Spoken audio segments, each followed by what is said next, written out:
Hello everyone, कैसे हैं आप सभी। और आप सभी का स्वागत है हमारे इस यूट्यूब चैनल में। और आज से हम अपने इस यूट्यूब चैनल पे एक नई सीरीज़ चालू करने वाले हैं इंडियन पॉलिटी की, जिसमें हम बेसिक से लेकर बिल्कुल एडवांस तक यूपीएससी का पूरा सिलेबस कवर करेंगे इंग्लिश मीडियम में। और साथ ही आपको नोट्स भी प्रोवाइड करवाएंगे, जितना भी इंडियन पॉलिटी का नोट्स होंगे। तो अगर हम इंडियन पॉलिटी की बात करें तो अगर हम इंडियन पॉलिटी के एरिया की बात करें, सबसे पहले तो आपको पता होगा जीएस पेपर 2 में इसका मेन जो रोल है वो जीएस पेपर 2 में है। और पीटी में इसका बहुत बड़ा योगदान है। लगभग 15 to 20% जो क्वेश्चन पेपर होता है वो पीटी में इंडियन पॉलिटी से ही आता है। और अगर हम तीसरा बात करें तो लगभग इंटरव्यू में भी ये आपकी काफ़ी हेल्प करता है, क्योंकि अगर आप ऑप्शनल में इंडियन पॉलिटी से या गवर्नेंस से आप लेते हैं तो उस टाइम पे आपसे क्या होता है, जो बोर्ड मेंबर होते हैं वो काफ़ी चांसेस होते हैं कि आपसे क्वेश्चन पूछे इंडियन पॉलिटी के।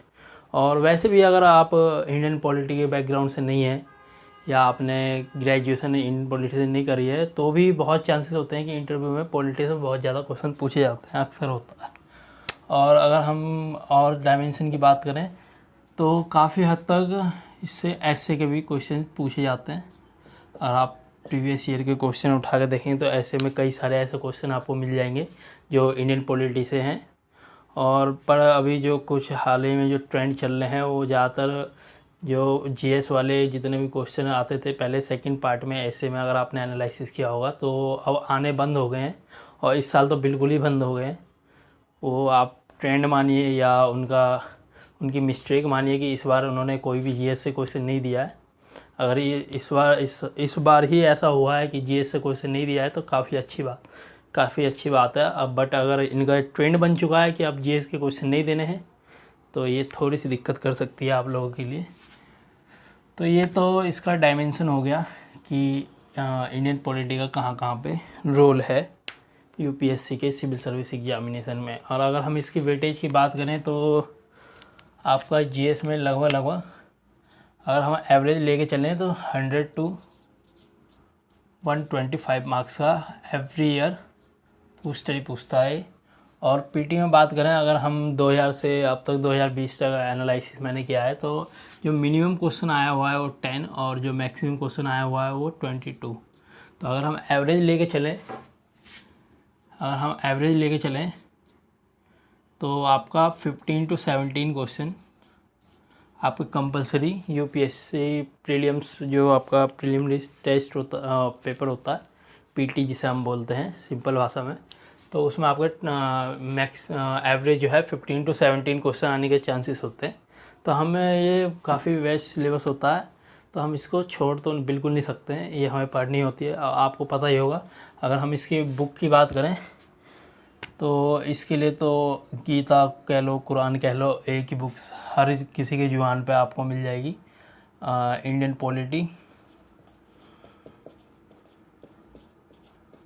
Polity by M Laxmikant.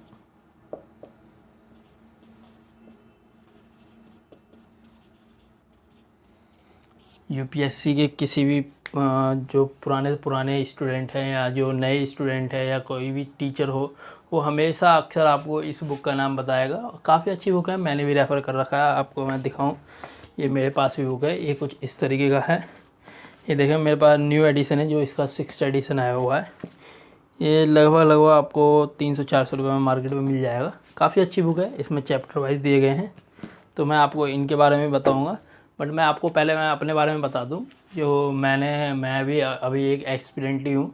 मेरा जो फर्स्ट अटैम्प्ट होगा वो 24 में होगा। और मैंने एक कोचिंग भी ज्वाइन कर रखा है, मैं नाम नहीं लूँगा, बट ऑनलाइन कोचिंग मैंने ज्वाइन कर रखा है। और मैंने सोचा कि जितना ज्ञान मेरे पास है और जहाँ से मैंने बटोरा है ज्ञान को, वो सबके साथ शेयर करूँ, ताकि जो बिगनर हैं, जो यूपीएससी की तैयारी करना चाहते हैं बट किसी रीजन से बाहर नहीं जा पा रहे हैं, तो उनके लिए वीडियो बहुत ही हेल्पफुल होगी। हम बिल्कुल स्टार्टिंग से स्टार्ट करेंगे इंडियन पॉलिटी। तो हम सबसे पहले इसके सिलेबस की बात कर लेते हैं।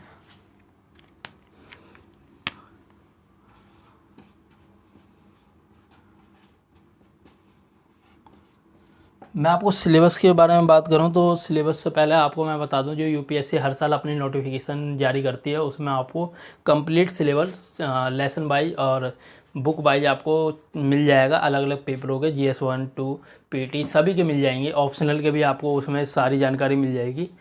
तो मैं ज़्यादा यहाँ पे सिलेबस लिखवाऊँगा नहीं, आप एक बार जाइए, आप पहले उस सिलेबस को पढ़िए और उन सिलेबस को पढ़िए और अपनी एक कॉपी हमेशा अपने टेबल पर रखिए, क्योंकि वो सिलेबस ही आपका गाइडलाइन बन जाती है। उसके बिना आप कुछ नहीं कर सकते। अब जब तक आपको सिलेबस सही से समझ में नहीं आएगा कि आखिर हमें पढ़ना क्या है, तब तक आप नहीं कर पाएंगे।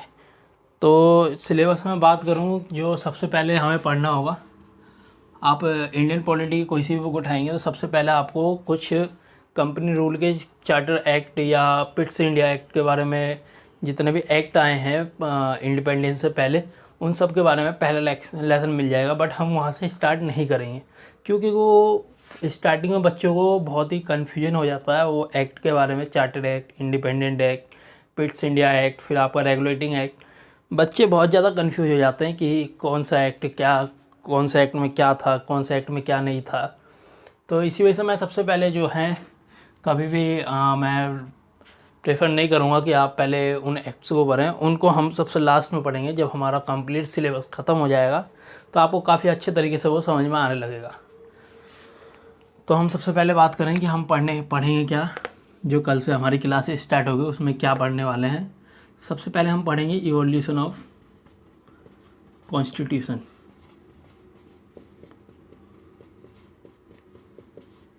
अब ये क्या है, इसमें हम क्या क्या पढ़ेंगे। इसमें हम सबसे पहले जानेंगे कि जो कॉन्स्टिट्यूशन है, बिफोर इंडिपेंडेंस हमारे कॉन्स्टिट्यूशन की डिमांड कैसे हुई, कैसे सबसे पहले किसके ख्याल में आया कि कॉन्स्टिट्यूशन को बनाया जाए, या इसके लिए जो हमें बनाना, इस कॉन्स्टिट्यूशन को बनाने के लिए जो constituent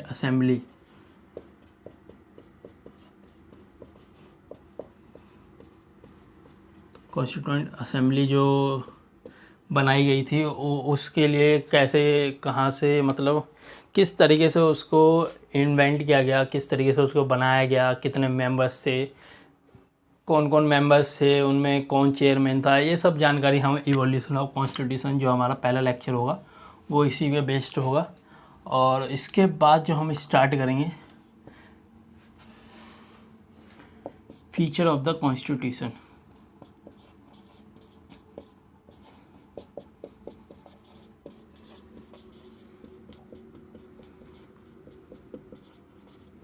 feature of the constitution, इसमें हम देखेंगे कि हमारे फीचर, जो हमारा कॉन्स्टिट्यूशन बनाया गया है, इसे बनाने में मतलब कौन कौन से फीचर हैं, क्या क्या हैं इसमें, और इसके हम पार्ट्स की भी बात करेंगे। क्या बहुत बार आपने सुना होगा कि पार्ट्स क्या होते हैं, शेड्यूल, ये सब इसी के अंदर आते हैं। या अगर हम बात करें, कुछ बच्चे ये भी पूछते हैं कि सर आर्टिकल क्या होता है, या आर्टिकल और क्या सेक्शंस में सर प्रॉब्लम आ रही है कि आर्टिकल और सेक्शन में डिफरेंसेस क्या है, या अमेंडमेंट क्या होते हैं। ये सब पहले हम बेसिक जानकारी ले लेंगे। उसके बाद हम देखेंगे कि जो हमारा इंडियन कॉन्स्टिट्यूशन है उसके फीचर्स क्या क्या हैं, कैसे वो वर्ल्ड के अदर कॉन्स्टिट्यूशन से अलग हैं, किस तरीके से अमेरिका से अलग है, किस तरीके से यूके से अलग है। ये सब हमें डिस्क्रिमिनेट करके पढ़ना होगा, ताकि हम जो मेंस में अच्छे से अच्छे आंसर लिख पाएँ। उसके बाद अगर हम बात करें, ये मैंने बता दिया, ये आप थर्ड टॉपिक भी मान सकते हैं, या नहीं तो आप इसी में शामिल कर सकते हैं। हम पहले देख लेंगे कि पार्ट शेड्यूल क्या होते हैं, ठीक है। उसके बाद जो हम स्टार्ट करेंगे, यहाँ से हमारा मेन सिलेबस चालू होता है, preamble. Main syllabus means syllabus ये भी है, इससे भी काफ़ी ज़्यादा पीटी में क्वेश्चन आ जाते हैं।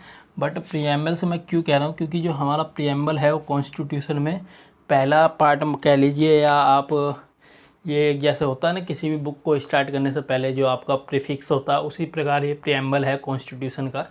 तो इसमें जो मोटी मोटी बातें लिखी हुई है, कुछ वर्ड्स हैं जो कि आपको समझना बहुत ज़रूरी है, जैसे सोवरन हो गया, सोशलिस्ट हो गया, सेकुलर हो गया, डेमोक्रेटिक हो गया, रिपब्लिक हो गया।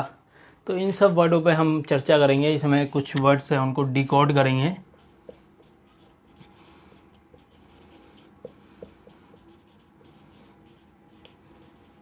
उन वर्डों को हम डिकोड करेंगे, उसके बाद हम उसमें डिटेल में पढ़ेंगे कि क्या प्रीएम्बल को किस तरीके से इवोल्यूशन हुआ, कब प्रीएम्बल को लाया गया, या प्रीएम्बल के जो वर्ड्स हैं वो किसने दिए। ये सब जानकारी हम प्रीएम्बल के चैप्टर में लेंगे।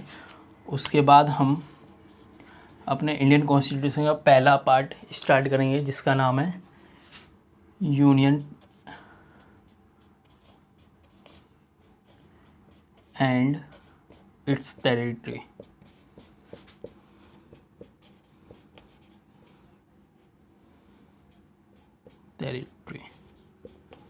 राइटिंग में ध्यान मत देना, थोड़ा ऐसी गंदी राइटिंग है।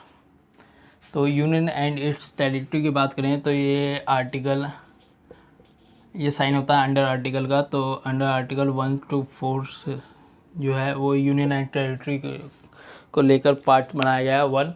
तो इसमें हम देखेंगे कि हमारा जो इंडियन है, यूनियन है, फेडरेशन है या को फेडरेशन है, तो इस तरह की बातें हम यूनियन एंड इट्स टेरिटरी देखेंगे। और इसके 1 से लेकर 4 आर्टिकल चारों कवर करेंगे। इसके बाद तो सिमिलरली हम हमारे इंडियन कॉन्स्टिट्यूशन जो 25 पार्ट्स है, वैसे ओरिजिनली 22 पार्ट्स थे हमारे कॉन्स्टिट्यूशन में, बट अभी जो है हमारे 25 पार्ट्स हैं।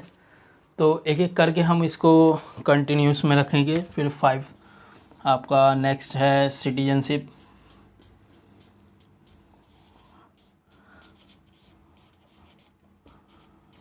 सिटीजनशिप हो गया आपका, आर्टिकल नंबर 5 to 11 कवर करता है। इसी प्रकार फिर आपका फंडामेंटल राइट है, फिर आपका फंडामेंटल ड्यूटीज है। इस तरह करते करते हम जो है आपका कंटिन्यूसली 25 पार्ट्स कवर करेंगे। इसमें आपके सारे इंडियन पॉलिटी के जितना भी सिलेबस है वो सब कवर हो जाएगा, पार्लियामेंट से लेकर आपका यूनियन में एग्जीक्यूटिव, लेजिस्लेटिव, आपका स्टेट में सुप्रीम कोर्ट और आपका हाई कोर्ट, पंचायती राज, ये सब हम कवर कर लेंगे इसी 25 पार्ट्स में।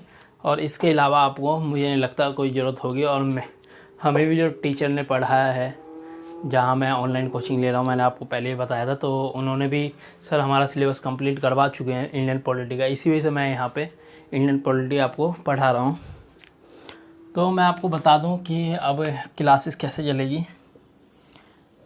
आपका मंडे टू फ्राइडे आप क्लासेस चलेगी। मैं आपको बता दूं जो मंडे टू फ्राइडे क्लासेस चलेगी, कोई फिक्स नहीं रहेगा कि वो कब आएगी क्लास, क्योंकि ये मैंने आपको पहले ही बताया कि मैं खुद एस्पिरेंट हूँ। बट मैं मंडे टू फ्राइडे रोज़ एक लेक्चर गेर दिया करूँगा, आप देख लेना। हम पढ़ेंगे इसी तरीके से जिस तरीके से मैंने लिखवाया है। सबसे पहले लेक्चर में हम इवोल्यूशन ऑफ कॉन्स्टिट्यूशन की बात करेंगे, फिर फीचर ऑफ द कॉन्स्टिट्यूशन, मतलब इसी सीरीज में हम चलते जाएंगे।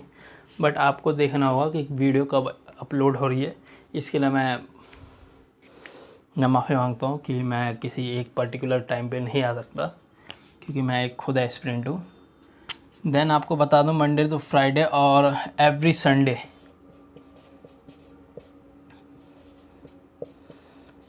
मैं सी सेट की क्लास लेने वाला हूँ, जिसमें आपको सबसे पहले हम जितना भी मैथ और जो रीजनिंग वाले क्वेश्चंस है या कॉन्सेप्ट है उनको हम लेंगे एक एक करके कॉन्सेप्ट। एवरी संडे हम एक नया कॉन्सेप्ट के साथ आएंगे और उसके कुछ क्वेश्चन सॉल्व करेंगे। और फिर उस क्वेश्चंस के बेस्ड पे जो प्रीवियस ईयर क्वेश्चंस हैं वो भी आपको दिया जाएगा इसी यूट्यूब चैनल पे, और उसी यूट्यूब चैनल से आपको आंसर भी अपलोड कर दूंगा मैं। तो आपको जाके ये भी रेगुलर चेक करना है। तो ये फ़िलहाल तो 2 सीरीज मैं लाने वाला हूँ बहुत जल्द। सो आई होप आपको समझ में आ गया होगा जो इंडियन पॉलिटी का सिलेबस है। और आज से इंट्रोडक्शन क्लास था। तो थैंक यू फॉर वॉचिंग, मिलते हैं नेक्स्ट वीडियो में।